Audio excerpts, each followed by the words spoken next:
Hello guys. তো আজকের এই ভিডিওতে আমরা দেখে নেব গোটা ক্রিপ্টোকারেন্সি মার্কেটের একটা আপডেট নিয়ে নেব।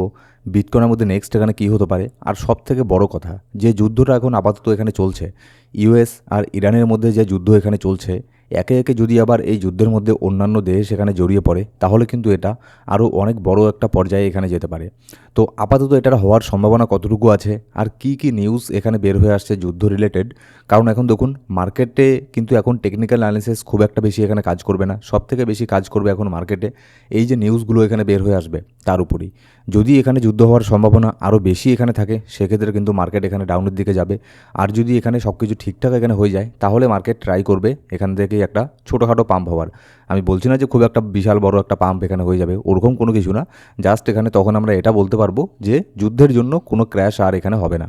তো আপাতত মার্কেটের মধ্যে কী হওয়ার পসিবিলিটি বেশি আছে, কী কী নিউজ আপডেট বের হয়ে আসছে সেই সব নিউজ আপডেটও দেখে নেবো আজকের এই ভিডিওতে। তো ভিডিও শুরু করার আগে ছোট্ট একটা ডিসক্লেমার দিয়ে শুরু করবো আজকের এই ভিডিও। এবার যদি সবার প্রথমে আমরা দেখি ক্রিপ্টোকারেন্সি মার্কেটের ফিয়ার অ্যান্ড গ্রিড ইন্ডেক্স বর্তমানে 14 নম্বরে র্যাঙ্কিং করছে। মার্কেটের সেন্টিমেন্ট এখনও পর্যন্ত কিন্তু এক্সট্রিম ফিয়ারের মধ্যে আছে, সেই 14 নম্বরে তো এখনও 14 নম্বরই আছে। গতকালকেও আরও বেশি এখানে ফিয়ার ছিল। যাই হোক, মার্কেট একটুখানি এখানে গতকালকের আগের দিন পাম্প হওয়ায় মার্কেট ট্রাই করছে এখানে আপনার একটুখানি নর্মালের দিকে এখানে যাওয়ার। খুব একটা বেশি যে এখানে পাম্প হচ্ছে সেরকমও কোনো কিছু না, জাস্ট এখানে ছোটোখাটো লিকুইডিটিগুলোকে মার্কেট এখানে গ্র্যাব করছে। কিন্তু এদিকে দেখুন, যতই এখানে যুদ্ধ হোক না কেন, এটা হোক না কেন, যেটাই নেগেটিভ কিছু হোক না কেন, ইউএসের স্টক কিন্তু খুব একটা বেশি ডাউনের দিকে যাচ্ছে না। যদিও আমরা দেখতে পাচ্ছি যে অন্যান্য বেশ কিছু দেশের স্টক কিন্তু এই যুদ্ধের ফলে অনেকটা ডাউনের দিকে এখানে গেছে, কিন্তু ইউএসের স্টক খুব একটা বেশি ডাউনের দিকে এখানে যায়নি। খুব একটা বেশি সেলিং প্রেশার আমরা এখানে দেখতে পারিনি। কারণ এখানে কি দেখুন, এখানে তেমন কোনো সেলিং প্রেশার আমরা দেখতে পারিনি। প্লাস এখানে আপনার ডোনাল্ড ট্রাম্প মানে যে এই যে যুদ্ধটা এখানে হচ্ছে, এখানে যদি মনে করুন চায়না, রাশিয়া এইসব কান্ট্রিও যদি এখানে জড়িত হয়ে যেত তাহলে কিন্তু সিচুয়েশনটা খুবই খারাপ এখানে হয়ে যেত। কিন্তু যেহেতু এই সমস্ত জিনিস কোনো কিছুই এখানে হয়নি, আর এখানে দেখুন, আর ইরানও কিন্তু খুব একটা বেশি শক্তি সহকারে রিটালিয়েট এখানে করতে পারছে না, যার ফলে পরিস্থিতি এখানে খুব একটা তেমন এখানে খারাপ হয়নি, যার ফলে ইউএসের স্টক মার্কেটও এখানে খুব একটা বেশি ডাম্প হয়নি। কিন্তু এর পেছনেও যদি এখন বলেন যে অন্যান্য দেশের এখানে স্টক কেন ডাউন হচ্ছে, দেখুন এর পেছনে আপনার ম্যানিপুলেশন এখানে থাকে। এরকমও হতে পারে যে স্টকগুলোকে ইচ্ছে করে ডাউনের দিকে যেতে দেওয়া এখানে হচ্ছে না, এটাও এখানে হতে পারে। আর এর পেছনে ট্রাম্পও এখানে থাকতে পারে, কারণ ট্রাম্প এখানে চায় না যে তার সময়কালে কোনো ক্র্যাশ এখানে মার্কেটের মধ্যে আসুক। তো ছোটোখাটো এই সমস্ত বিষয়ের জন্য ইউএসের মার্কেটের মধ্যে তেমন খুব একটা বেশি ডাম্প আমরা দেখতে পারিনি। আর ডোনাল্ড ট্রাম্প সেজন্যই এখানে যখনই এরকম নেগেটিভ কোনো কিছু আপনার সিদ্ধান্ত নিক না কেন, সেটা কিন্তু সে উইকেন্ডের সময় নেয়, যখন ইউএসের মার্কেট এখানে বন্ধ থাকে।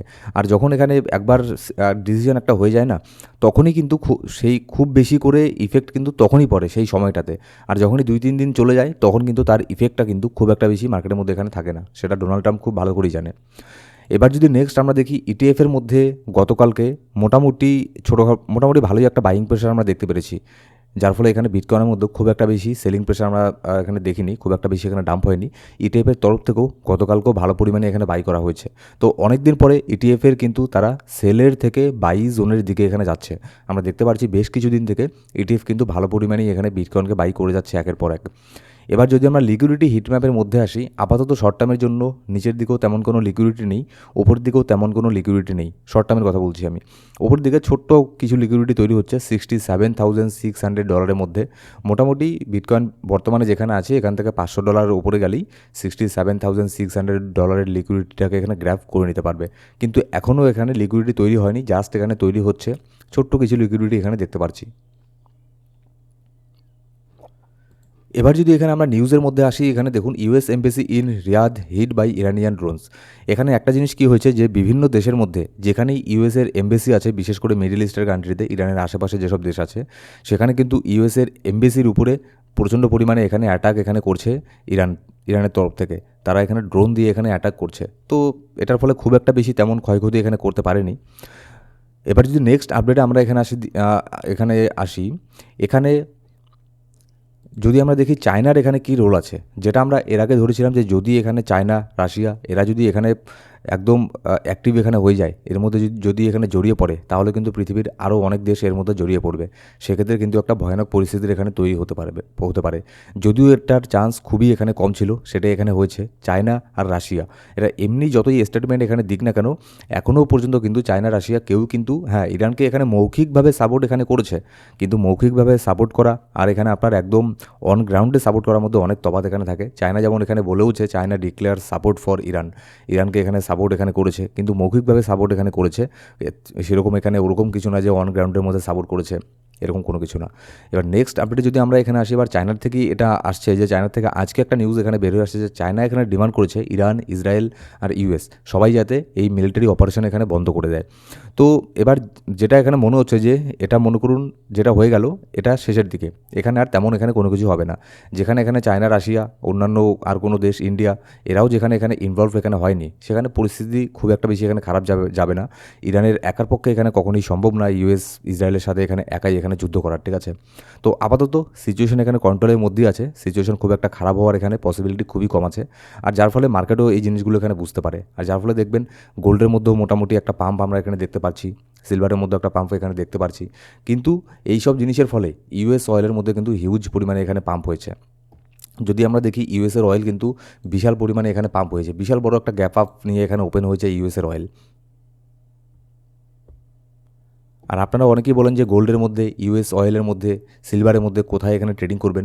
এখানে দেখুন আপনি যেমন এখানে চার্ট দেখতে পাচ্ছেন, গোল্ডের চার্ট, গোল্ডের মধ্যেও মোটামুটি একটা পাম্প এখানে হয়েছিল, আবারও এখানে ডাউনের দিকে এখানে যাচ্ছে, কারণ সিচুয়েশন এখন কন্ট্রোলের দিকে আসছে। আর সিচুয়েশন যত এখানে ঠিকঠাক থাকবে, ভালো থাকবে, গোল্ড তত বেশি এখানে নিউট্রাল থাকবে কিংবা সাইডওয়েসে থাকবে বা এখানে ডাম্প করবে। আর যত সিচুয়েশন খারাপ থাকবে গোল্ড এখানে কিন্তু পাম্প হবে। তো আপনারা অনেকেই বলেন যে গোল্ড, ইউএস অয়েল এইসব জিনিসের মধ্যে ট্রেডিং কোথায় করবেন। আমি এখানে রিকমেন্ড করি এক্সনেস ব্রোকার। এক্সনেসের মধ্যে আমি নিজেও এখানে ট্রেড করি। ডেসক্রিপশন বক্সের মধ্যে প্রথম কমেন্টের মধ্যে এক্সনেসের লিঙ্ক আর আমাদের রেফার কোড পেয়ে যাবেন। আমাদের আন্ডারে জয়েন করলে আপনার ডিপোজিট আর উইথড্রলের ক্ষেত্রে কোনো প্রবলেম হলে সেখানে আমরা হেল্প করে থাকি। তো অবশ্যই এর মধ্যে জয়েন করতে পারেন। এখানে ডেমো ট্রেডিংয়ের ফিচারও আছে, আপনি এখানে ডেমো ট্রেডিং করেও আগে এখানে শিখতে পারেন ফরেক্স ট্রেডিং, তারপর এখানে রিয়াল মানি দিয়ে ট্রেডিং করতে পারেন।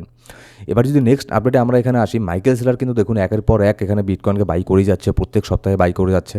এই সপ্তাহেও কিন্তু মাইকেল সেলার এখানে মোটামুটি ভালো পরিমাণেই বিটকয়েনকে বাই করেছে, 3015টা বিটকয়েনকে এখানে বাই করেছে, $204 মিলিয়ন এখানে দিয়ে, $67,700 পার অ্যাভারেজে এখানে বাই করেছে, হিউজ পরিমাণে একটা কোয়ান্টিটির। এবার যদি নেক্সট আরেকটা এখানে গুড নিউজ আমি এটাকে বলবো, federal court reject Trump administration attempt to slow tariff refund process. এখানে যে ট্রাম্প আছে, ট্রাম্প এখানে বলেছিল যে আমাদের যে ট্যারিফের যে রিফান্ড এখানে দিতে লাগবে, কারণ ট্রাম্পের অ্যাগেনস্টে ইউএসের সুপ্রিম কোর্ট এখানে আপনার রায় দিয়েছিল। তো যার ফলে যে ট্যারিফের যে রিফান্ড প্রসেস আছে সেটাকে এখানে ধীরগতির করার জন্য ট্রাম্প এখানে অ্যাপ্লিকেশন দিয়েছিল ইউএসের মধ্যে, ঠিক আছে। তো সেটাকে কোর্ট রিজেক্ট করে দিয়েছে। আমি এটাকে একটা পজিটিভ দিক হিসেবে এখানে দেখছি। এর ফলে ইনফ্লেশন হয়তো এখানে বাড়তে পারে আর নতুন ডলার এখানে প্রিন্ট হতে পারে, আর এটা হলে মার্কেটের মধ্যে অবশ্যই সেই মানি ফ্লোগুলোও এখানে আসবে। এবার যদি শর্ট করে এখানে বিটকয়েনের অ্যানালিসিস এখানে করে নিই, বিটকয়েনের মধ্যে তেমন করে নতুন কোনো অ্যানালিসিস করার এখানে দেখছি না আমি নতুন করে। যেটা আপনাদের আগে বলেছিলাম 72K 70K এই জোনের মধ্যে মোটামুটি লিকুইডিটি আছে, এগুলোকে গ্র্যাব করে বিটকয়েন ট্রাই করবে আবারও নিচের দিকে নামার। তো 72K পর্যন্ত বিটকয়েন এখানে যেতেই পারেনি, তার আগে 70K আশেপাশেও, $70,000 আশেপাশেও মোটামুটি কিছু লিকুইডিটি ছিল, এটাকে গ্র্যাব করে গতকালকে বিটকয়েন আবারও এখানে ডাউনের দিকে এসেছে, $67,000 মধ্যেও এখানে চলে এসেছিলো। তো আপাতত এখানে দেখুন মার্কেটের মধ্যে যেহেতু লিকুইডিটিও খুব একটা আশেপাশে এখানে নেই, আর যেহেতু এখানে পরিস্থিতিও এখানে যদিও বা এখানে কন্ট্রোলে আছে, কিন্তু এরকম একদমই যে সব কিছু শান্ত হয়ে গেছে এরকমও কিন্তু কিছু না। ছোটোখাটো টুকটাক অ্যাটাক কিন্তু এখনও হয়ে যাচ্ছে, কখনো ইরান অ্যাটাক করে দিচ্ছে, কখনো ইউএস বা ইসরায়েল অ্যাটাক করে দিচ্ছে, এই সমস্ত টুকটাক খবর কিন্তু এখানে বের হয়ে আসছে। তো যার ফলে এখানে খুবই কেয়ারফুলি এখানে ট্রেডিং করলেও ট্রেডিং করবেন, কারণ যে কোনো দিকে মার্কেট এখানে মুভ নিতে পারে, যেরকম নিউজ আসবে সেটার উপরেই কিন্তু ডিপেন্ড করে মার্কেট এখানে মুভ এখানে নিতে পারে, ঠিক আছে। আর যদি আমাকে বলেন যে নিউজ ছাড়া এমনি টেকনিক্যাল অ্যানালিসিস এখানে কী বলছে, তাহলে এখানে মার্কেটে পাম্প হওয়ার চান্সই এখানে বেশি থাকবে নিউজ বাদ দিয়ে যদি বলি। সেক্ষেত্রে 72K পর্যন্ত মার্কেট এখানে যাওয়ার হাইলি চান্স এখানে থাকবে। 72K ওখানে অনেক লিকুইডিটি আছে, সেগুলোকে গ্র্যাব করে মার্কেট আরও একটা এখানে ডাম্প এখানে হবে। সো গাইস, এই ছিল আজকের ভিডিও ভালো লাগলে অবশ্যই একটা লাইক করবেন, আর কোনো সাবস্ক্রাইব না করে থাকলে সাবস্ক্রাইব করে বেল বাটন প্রেস করে অল সিলেক্ট করে রাখবেন প্রত্যেকটা ভিডিও আপডেট সবার আগে পাওয়ার জন্য। Thank you so much guys.